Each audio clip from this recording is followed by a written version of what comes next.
Okay, welcome from Bloom Coffee Blog and Umami Coffee Campus. We are here with Paul Songer and doing a training on roasting and sensory skills. So the first thing I want to ask to Paul Songer is, what must a roaster manage before, during, and after the roasting process? Good preparation is essential. And one of the preparations is that you look at the physicals of the green bean, that you look at its moisture, its density, and the distribution of the bean size, because that's going to tell you how quickly the bean's going to absorb heat. Another important thing to look at is your environment. What's going on in the weather around you, in whether the barometric pressure is low or high, humidity, the ambient temperature, all of that's going to affect how the coffee roasts. During the roasting, it's important to monitor how quickly the temperature is rising, what your environmental temperature is in comparison to what your bean temperature is, and of course the color.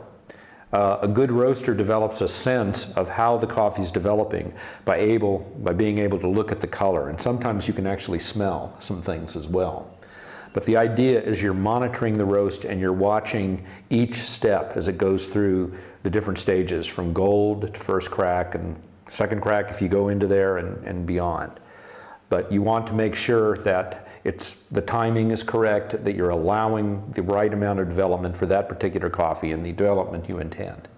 And after, the important thing is to make sure that it gets cooled off as quickly as possible. And that can be difficult.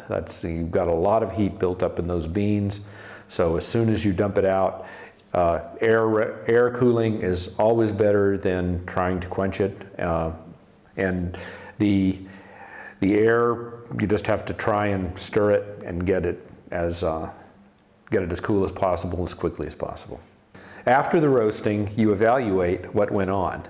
And it's great we have this software available these days that can show you and graph exactly what's happening with the temperature. You can see how the coffee progressed, how much time there was between the different stages. And you can relate that directly to what's happening on the cupping table. And that's the third thing. That's, I think, the big difference between a specialty coffee roaster and your average mechanical roaster, is the fact that a specialty coffee roaster can taste what's going on and can take that information and decide what they're going to do with their next roast. So yes, you mentioned different stages during roasting, and there's a lot of talking about this first crack. Why is that first crack so important during roasting? Well, the major one is that there's a definite physical change in the bean. During first crack, the bean is losing a lot of mass, a lot of moisture, and the way that it takes on heat is totally different as a result. Rather than simply gaining heat inside and keeping it, it's opened and it's very sensitive to the heat that's in the roaster. This is a really difficult stage right after first crack, because if you get the environmental temperature too high because of the bean's sensitivity to temperature, it can just run away. It can get very, very quick, and you can get very dark very quickly.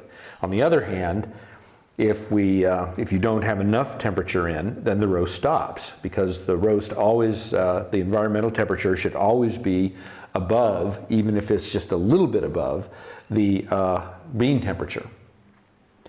The other thing that happens is that there's there's some chemical changes that directly affect the cup quality and how that's going to work. When you get into first crack, generally speaking, the bean is finished with most of its Maillard reactions. There are some high temperature Maillard reactions that are still occurring, but the more delicate Maillard reactions that we really like, the fruits and the flowers and the things that happen at slightly lower temperatures, are done. And a great deal of what goes on after first crack is caramelization of sugars, and if you're not careful, burning of sugars.